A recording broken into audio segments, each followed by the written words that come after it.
Alors, voici une figure. Donc, le but, c'est de savoir exprimer un vecteur en fonction en fonction de deux ou trois autres vecteurs. Donc, le premier vecteur qu'on va essayer d'exprimer, c'est le vecteur CE.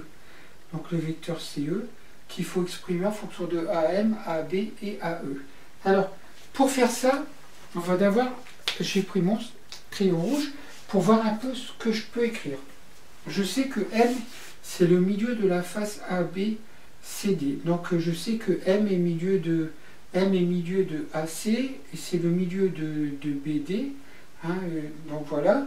Je sais aussi, je dois exprimer alors CE en fonction de AM, AB et AE. Donc ça veut dire que ici AB, ici AM et AE, ça va former un repère. D'accord? Bon, je ne vais pas utiliser les coordonnées, mais ça veut dire que je veux quand même exprimer, dans le repère, en fait. Regarder dans le repère. Qu'est-ce que j'ai? Donc, je dois regarder le vecteur CE. Donc, CE, à quoi il est égal? Alors, pour aller de C vers E, je dois prendre un chemin qui, en fait, tiendra compte de ces vecteurs-là, directement ou indirectement. Pourquoi? Pour aller de C vers E, je peux, par exemple, aller donc de C vers A et de A vers E. D'accord? Donc, je peux utiliser la relation de Chasles en disant que c'est CA plus AE. Alors, CA plus AE. Pourquoi CA plus AE? Parce que le vecteur CA, c'est moins 2 fois le vecteur AM. Le CA, c'est CA est égal à moins 2 fois le vecteur AM. CA, c'est moins 2 fois le vecteur AM. Le vecteur AM, il est là. CA, c'est moins 2 fois. Donc, et je peux écrire CA est égal à moins 2 AM. Et puis, le vecteur AE, je l'ai directement. Voilà, donc j'écris en fait CE est égal à C, donc en fait moins 2 AM plus AE. Voilà. Et donc j'ai bien écrit mon vecteur CE, je l'ai bien écrit en fonction des vecteurs AM et AE. Donc le premier était très simple. On va voir le second, le vecteur AB. Le vecteur MG, pardon. MG. Alors, vecteur MG, je vais du point M au point G. Je vais du point M au point G. Pour aller du point M au point G, je dois donc faire ici aller de M à C et de C à G. Donc, j'utilise la relation de Chasles. Donc, ça fait MC plus CG. Voilà. D'accord? Donc, alors, le vecteur MC, c'est égal au vecteur AM. Parce que M est milieu de AC. Donc vecteur MC, or MC est égal au vecteur AM. Et CG, c'est le vecteur AE. Donc je vais pouvoir remplacer donc, MC par AM et CG par AE. Donc ça fait, c'est égal au vecteur AM plus vecteur AE. Voilà, donc vecteur MG.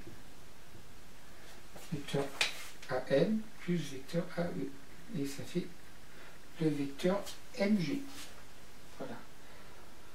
Donc aussi facile. Hein. Donc et on va regarder le dernier, le vecteur MF. Alors, vecteur MF. Vecteur MF, je vais du point M au point F. Donc il faut déjà que j'aille du point M pour aller du point M au point F, je vais du point M au point C, puis du point C au point G, puis du point G au point F. Donc ça fait MC plus CG plus GF. Voilà. Or, qu'est-ce que j'ai quand je regarde dans ce parallélépipède qui est rectangle?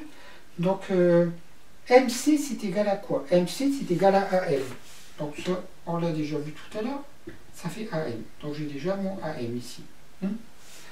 À quoi est égal à CG? CG, bah, c'est vecteur AE. Et après, à quoi est égal au vecteur GF? GF, c'est égal au vecteur CB. Donc c'est égal à CB. D'accord? Mais le vecteur CB, c'est aussi le vecteur CD plus DA plus AB. Vecteur CB. Attendez, qu'est-ce que je fais? Le vecteur GF. Donc, oui, GF.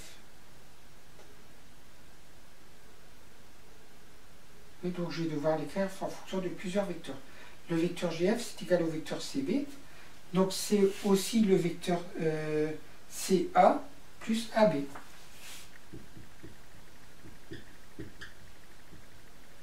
Voilà. Donc j'ai ça. Donc maintenant je vais pouvoir remplacer.